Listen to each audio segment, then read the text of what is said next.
What is up, bros? Me, Josh. In today's video, we're going to update 7.4, which drops tomorrow, April 25th, depending on when you're watching this. But 7.4 is probably one of the bigger updates we've had in a while, and let's just dive right into it. I don't want this video to be too long, and we're kind of going to go over the major changes. I'll put a link down below if you want to go more in depth. I'm going to kind of hit the major things and just got to give you a quick preview of what's going on. The new unsportsmanlike conduct prevention. So the Twitch police, I'll put a link down below of my video. It dives more into what this actually is and my thoughts on it, but lots of new stuff. Basically, if you team kill, you are going to get punished and you have to go into co-op, kind of work your dues off, and then if you continue to do that, you'll be marked as orange, and then you have to continue to play them. So well, actually, pink's the warning, orange is the one you have to go and play co-op, and it gives you a number of battles you have to go in, kind of like the old pink battle or the old pink system. But if you do continue to do that, you'll go into the orange, where you have to then work off your dues, basically the Twitch police. Again, I'll put a link down below to the video and way more in depth than on it.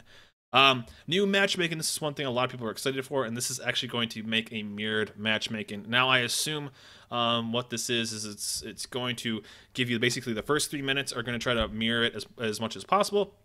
And if you go over that, it will then make a normal matchmaking. So most likely you'll be in matchmaking queues longer, but your teams should be mirrored.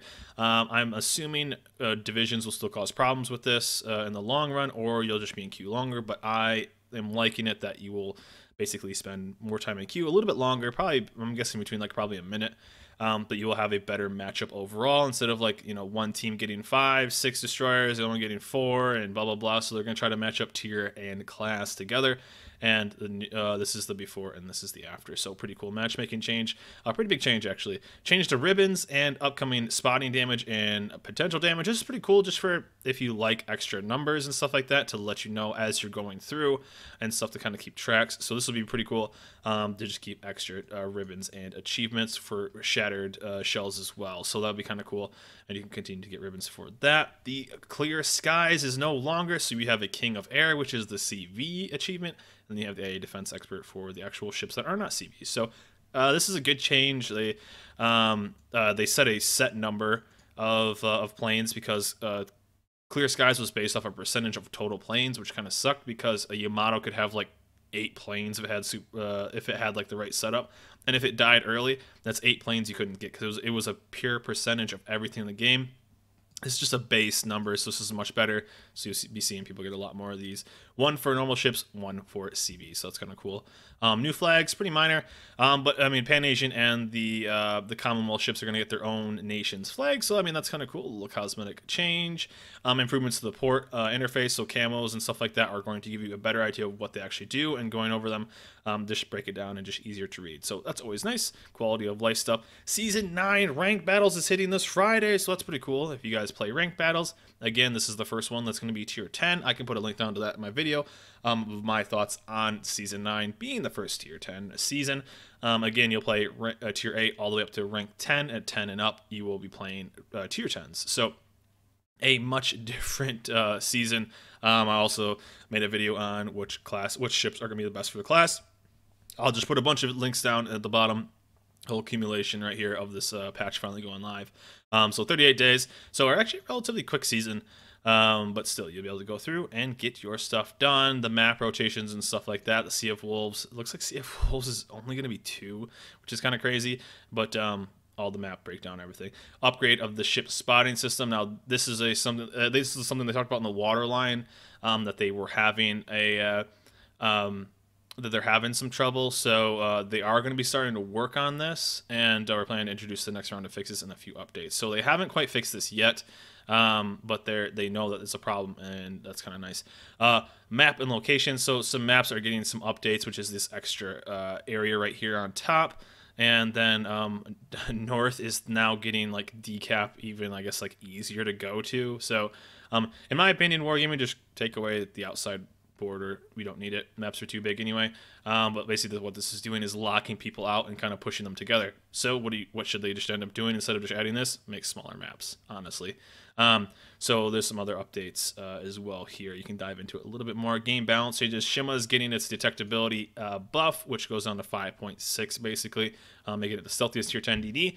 Hipper is getting its guns sped up on the reload.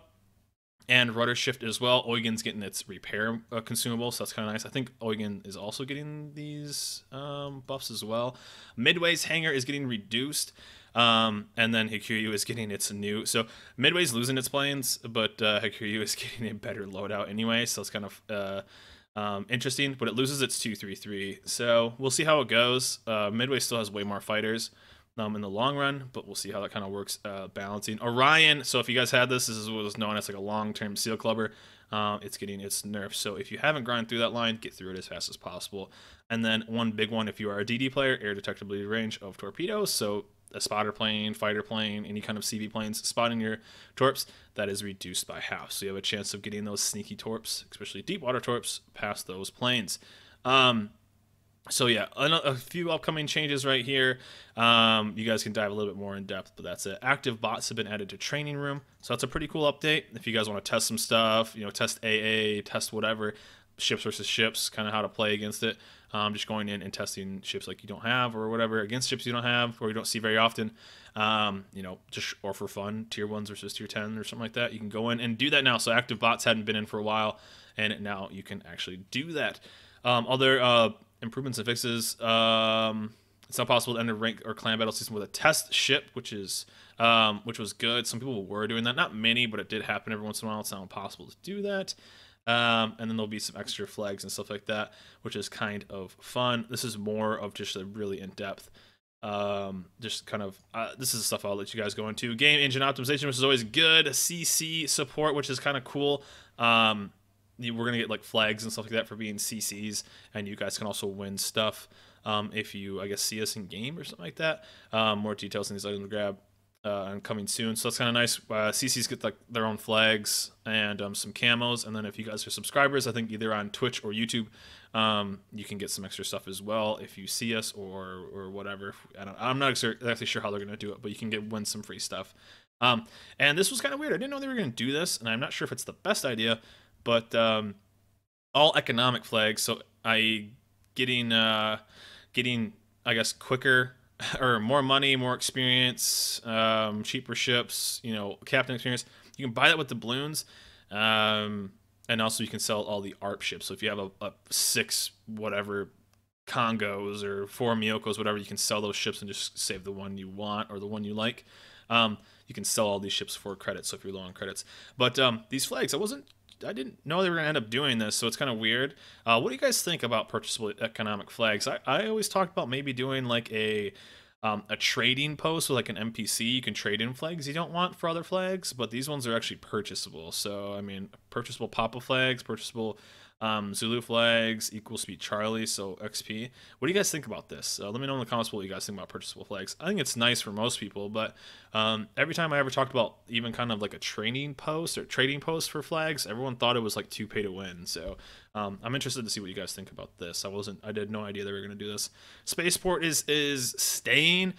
I like the spaceport. I just think it's super loud. I think the ambient noise is way too much for me. But I think it's one of the coolest looking ports for sure. New test ships are coming in, Victory Day content, so this will be kind of fun. Looks like you're going to be able to get the new port. They did a whole kind of thing on how they drafted this art and stuff like that, so that's kind of cool. And then they can earn the Commander, the new one, which has routine maintenance, which is better extra marksmanship, better high alert, and all this kind of stuff. This is perfect for the upcoming, basically, battle cruisers that are coming out for the Russian line. So basically, there you go. If you're going to get the new upcoming stuff, the Kronstadt, the Stalingrad, this is going to be the perfect clan, or the perfect clan.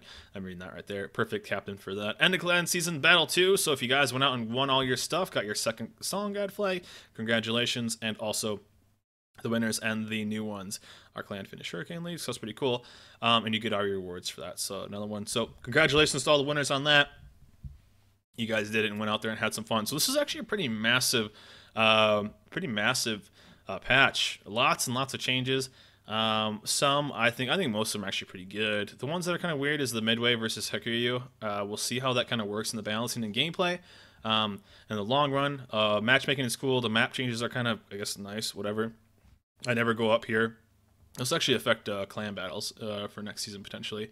And what was the other one? Oh, the flags. yeah, honestly, let me know what you guys think about the, if I can find it, these ones. Let me know what you guys think about this. I'm interested. But anyways, guys, want to do a quick little video on this update. Lots of stuff. Like, again, I'll put a link down to, like, all the stuff I talked about so you guys can check it out. And I didn't want to make a massive, long video about this. But this is a pretty big patch. It's hitting tomorrow, the 25th. And I hope you guys enjoy it. Get ready for rank season. That starts in just a few days. And get out there and get your victories. But hope you guys are having fun out there. Hope you guys enjoyed this video. Remember to like, subscribe, and I'll see you guys next time.